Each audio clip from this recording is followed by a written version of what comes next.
la cueva. Como lo prometido es deuda, hoy vamos a mostrarte una rutina súper cortita, de apenas 6 minutos para que la puedas hacer en la casa.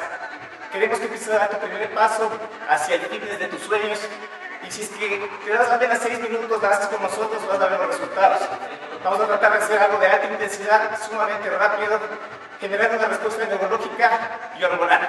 Queremos que esas hormonas que te ayudan a bajar de peso se activen y que empieces el camino para, como dije anteriormente, llegar al fitness de tus sueños. Vamos a hacer 4 ejercicios que van a demostrar arriba. Si es que me sigue bien por acá. Vamos a hacer 30 segundos de mountain climbers o escaladores de montaña. Vamos a hacer los cortos, no tienen, vamos a hacer los perfectos nomás. Ahí. 30 segundos. Después de eso vamos a hacer 30 segundos de plancha, que podemos hacerlo con los brazos arriba o con los brazos en atrás. 30 segundos. Después vamos a hacer 30 segundos de abdominales con la rodilla hacia arriba, que le vamos a llamar bicycle crunch. Y vamos a terminar con 30 segundos de burpees. El burpee es el ejercicio que nos hacemos después, nos paramos y extendemos. Esto vamos a repetir por 3 rondas o 6 minutos, 30 segundos cada uno. Empezamos de 10, chicos.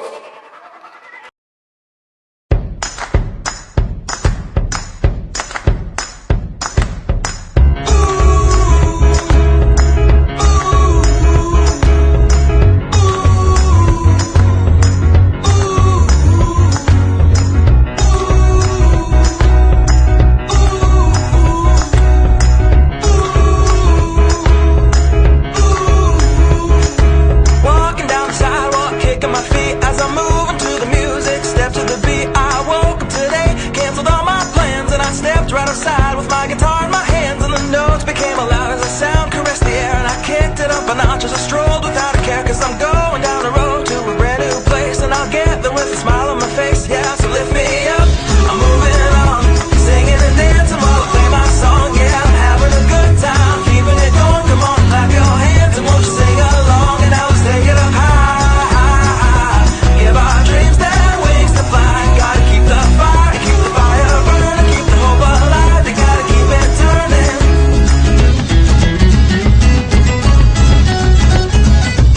Feel the music from your head to your toes to your shoes. Kick them off and take a deep breath and shake off the blues. This is a brand new day that you can pave the way, because everything is possible. Shout and say, hey, hey, I gotta go and on and keep it pushing up, and I'll march and move along. And good things all around now that I can see, and they said it wouldn't happen to me. Yeah, yeah, so take your hands, throw them up, you put them up high, clap it up and dance it out. Después de ahora que lo traten, nosotros estamos aquí en nuestra clase de las 6:30 de la mañana. Lo hicimos en vivo. Espero que les sirva. Ya les invitamos otra vez a que nos visiten. Estamos prestos para ayudarles. Gracias.